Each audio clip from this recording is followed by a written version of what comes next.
ስልክ ከእግዚአብሔር ጋር አስቀድመን እንዳንገናኝ ያደርጋል። ጌታ ሆይ ዛሬ ለእኔ ፈቃድ ምንድነው ብላና አልፋ እግዚአብሔር ሆይ ጊዜን ባርከው ብዬ ነው መጀመሪያ ያለብኝ። ውጥረት የተመላበትን መረጃ መስማት አይገባህም ጠዋት ላይ። ስለዚህ እሱ ግራ ተጋብቶ አንተንም ግራ ያጋባሃል፣ እሱ ተረብሾ አንተንም ይረብሻል። ስለዚህ ቀንህ ከዛ በኋላ ሞባይልን ጎርጉር። ትኩረታችን ከመለኮታዊ ወደ ዲጂታል ሰው ታሪክ ትጀምራለህ። በማን አክተር በማን ዜና በማያገባህ ሩቅ ዓለም ሄደህ ግን ለአንተ እግዚአብሔር ዛሬ ያዘጋጀው ምንድን ነው አልጠየቅከውም። አንተ ዲጂታሉ ዓለም ለህ እንጂ መንፈሳዊ ዓለም ውስጥ የለምና አጎንብሰህ ትውላለህ። ቀና ማለት አትችልም። ቀንም ሙሉ አሁን በቃ ድሮ ወደ ሰማይ ሰው የሚያይበት ጊዜ ነበር። አሁን ግን ባጎንብሶ ቲክቶኩ ሚኑ ፈዞ አንዳንዱ እዛው ማልጋ ውስጥ ይቀልጣል። አንድ ወዳጅ ያለኝና ባዝሩም ገብቻ ያለ ሳላቀው 3 ሰዓት ቁጭ ብዬ እያየዋለ እንደዚህ እና ሰው እንግዲህ አጎንብሶ እንደዚህ ይውላልና ቀና ስልክ ወደ ሰማይም እንዳናንጋጥጥ አድርጎን ገሊት ምን በላች እኔ ምን አገባኝ ምን ይመለከተኛል። አሁን መጀመሪያ ራስህን ነው ኤነርጂ ነው ተፈጥሯዊ የነርቭ ስርዓታችን ይዛባል። በቃ ጭንቀት ነው መጀመሪያው እንትን ስልክ ጭንቀት ነው የሚመጣው። የቸኩል ምናምን ፍጠን ብረር የሆነ የተረባ አሁን ደግሞ ቲክቶክን ተመልከተ ስለሆነ ምንም የምትይዘው ነገር የለም። አይምሮ ይዛባል። ካንዱ ውጥረት ወደ ሌላ ውጥረት፣ ካንዱ ውጥረት ወደ ሌላ ውጥረት፣ በቃ ተወጥረቱ ላለ ይሄ በጣም እንደው ስልካችንን ማራቅ ብንችል ለራስ ጉዳይ ነው። ከዛ 6ኛው ከስልክ ምናምን ከተለየ በኋላ አልጋ ውስጥ አየን፣ ካልጋ ወረድን፣ መጋረጃ ከፈት፣ ፀሐይ ፊታችን ታጥበን ጧታችን በምስጋና መጀመር። ይሄ እንግዲህ ደስ ይላል። እቺ ትንሽ ብዙም ባልልም ሁላችንም የምናውቀው እንዲህ ስትጸልይ 1 2 3 4 5 6 ከዛ አንገት አለ 7 በቃ መቅረዝን አምላክን በማመስገን መጀመር። ቀን ዘርግተህ እጅህን በጣም ደስ የሚል መብራትን አብርተህ ጧፍን ሻማን አብርተህ ባለህ እምነት አላውቅም ብቻ አምላክን በማመስገን ቀንህን መጀመር። ለምሳሌ ባል ሚስት ልጆች ካሉ ምንድነው ጠዋት ወደ ምግብ የሚሄዱት አምላካቸውን ሰብሰብ ብለው ባል ሚስት ልጆች እንዲህ ጸሎት ቤት ሁሉም የራሱ አንድ የጸሎት ቤት ሊኖር ይገባል። ሰብሰብ ብለው ነው በሰላም ስላሳደራቸው አምላካቸውን በምስጋና ማድረግ። ውሃ አቅርበው ነው ወደ ምግብ ከመገባት ብለው ጠጥተው ነው በቃ የሆነ ኃይል ሞልቶ ነው የምትወጣው። ስለዚህ በምስጋና መጀመር። እውነት ለመናገር ብዙዎቻችን ስልኩ ነው የሚቀድመው። በልጧል። 2ኛው ጌታ ሆኗል ማለት ነው። ሰው ለገንዘብና ለገንዘብና አሁን ይሄኛው ተለውጦ የዲጂታሉ ጌታ ሆኗል። እኔ ራሴ ብዙ ጊዜ አንዳንድ ጉዳዮች የግዴታ ስላሉብኝ ስላለው እና ያመኛል ይሄ ጣቶቼ ምናምን። ምክንያቱም ጨረራ አለው ስክሪኑን በነካ ቁጥር የሚገቡ እንትኖች አሉ ፕሪኮኑ አብሶሉትሊ። እና ይሄ ግዴታ ምንድነው ግራውንዲንግ ነው የምጠቀመው የግዴታ አፍሻዋ ውስጥ እጄን ከረው ዳስ ይሄን መርዝ ማውጣት አለብኝ። እጄ ይታመማል። ጠጠር ምናምን እንደዚህ ልጆች እንደምንቅልብሎች እንደሚጫወቱት አይነት እንደዚህ ግንድም የግዴታ ነው። አለያ ግን ይሄ ነገሮቹ ሊዛቡ ነው ማለት ነው። ስለዚህ በጣም እና ጠዋታችንን በምስጋና አለመጀመር ቀናችን የተረበሸ ነው የሚያደርገው። በጣም የተረበሸ ያደርጓልና ጊዜን ባርከው። አሁን አንዳንድ ሰዎች ወይኔ ጊዜ ያጠረብኝ የሚሉ ሰምተሰማው። እንዴት ጊዜ ያጥራል? በጣም የተትረፈረፈ እኮ ጊዜ ነው ያለን። በጣም እና አንዳንድ ሰው እንዴት 30 መጻሕፍት ጻፍ ካለ በቃ የኔ ጊዜና የሱ ጊዜ አንድ አይደለም።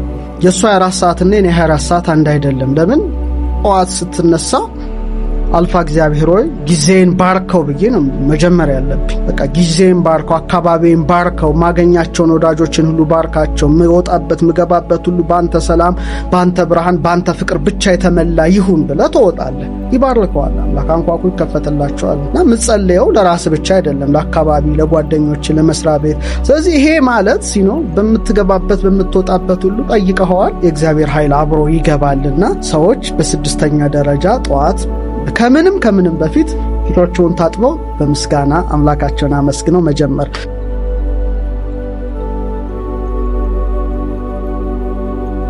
ምንም ነው። አሁን እኮ ምግብን በማየት አታውቀው፣ በመቅመስ ነው።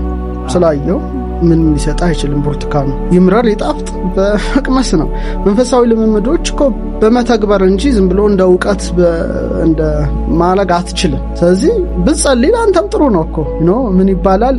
ሰውን ቅባት የሚቀባ ሰው ለራሱ ቅባቱ እጁ ላይ ቀር የለ እናት ልጇን ቅባት ብትቀባና ለሰው በጎ መመኘት ለሰው መጸለይ ለአንተ የሚያበረከት እንዲያደርግ ያደርጋል ይተርፋል ራስ። ሰባተኛ በጣም ጮክ በማለትና በሚረብሽ ድምጽ ቀንህን አለመጀመር። አሁንም እዚህ ውስጥ እስከዚህ ድረስ ስልክ ምናምን የለም ጩኸት ምናምን የለም። ለምሳሌ ድምጽ ንዝረት ነው። ባለፈው አይተናል ስለ ድምጽ ኃይል እዛ አልገባምና መጀመሪያ የምንሰማው ነገር ነው የአእምሮ ሞገዳችን የሚረዳው። መጀመሪያ የምንሰማው የስሜት መስካችን ይሄ ባዮማግኔቲክ ዙሪያችን ያለው ፊልዱ ይሄ ሁሉ ቀናችንን ሊያሳምርም ቀናችንን ሊያጠፋ ይችላል። ይሄ በጣም ወሳኝ ነገር። ለምሳሌ ከፍተኛ ጩኸት ያለው ሙዚቃ አሁን በጠዋት ብትጀምር አለቀል ቀን ሁሉ ተበጥብጦ እና አንዳንዴ ይገርመኛል ጮክ ያለ ነገር ጠዋት ላይ ከፍተው ሰዎች ሲሰማ እንዴት አይነት ምክንያቱም አያውቁትም እነሱ። ኢቭን ውሃ ላይ ራሱ ከፍተኛ ሙዚቃ ብከፍትለትና የሆነ ጩኸት ብከፍትለትና ክሪስታሉን ብታዩ በጣም የተበታተነና አስቀያሚ የሆነ ቅርጽ ነው የሚሰጠው። አስብ እንግዲህ ለውሃው እንኳን አንተ 7% ውሃ ነህ እና በጣም ውጥረት የተሞላበትን መረጃ መስማት አይገባህም ጠዋት ላይ። አሁን ሰው በቃ ውጥረት የተሞላ ግራ የሚያጋባ ነገር ነው ጠዋት የሚሰማው። ስለዚህ እሱ ግራ ተጋብቶ አንተንም ግራ ያጋባሃል፣ እሱ ተረብሾ አንተንም ይረብሻል። በሰዎች ሐሳብ ነው ብዙ ጊዜያችን የምንረበሸው። ያንተ ኢነርጂ ፊልድ አሪፍ ጥሩ ነው፣ ግን ሌላው ተጧቱን በጥብጦ የተነሳ ሰው ቀንን ሁሉ ሲበጠብጠው ይውላል። በጣም የሚያሳዝነው ነገር ይሄ ነውና አንዳንዴ የት እንሂድ ትላለህ አንደ ማለት ትደርሳለህ። ሶስተኛ ኢቭን ትራፊክ ተመልከት እስቲ የትራፊክ ጃም አይረብሽም? በቃ ቢቢ ገና ጠዋት ወደ ስራ ስትገባ እንግዲህ አስብ ተነስተ እንኳን ነቅተ ስትሆን ያለው ፍጋቱ ምኑ ስታዩ ቢብ በቃ እኔ ወደዚህ ስመጣ በቃ ጭንቅንቅ ያለ ነው።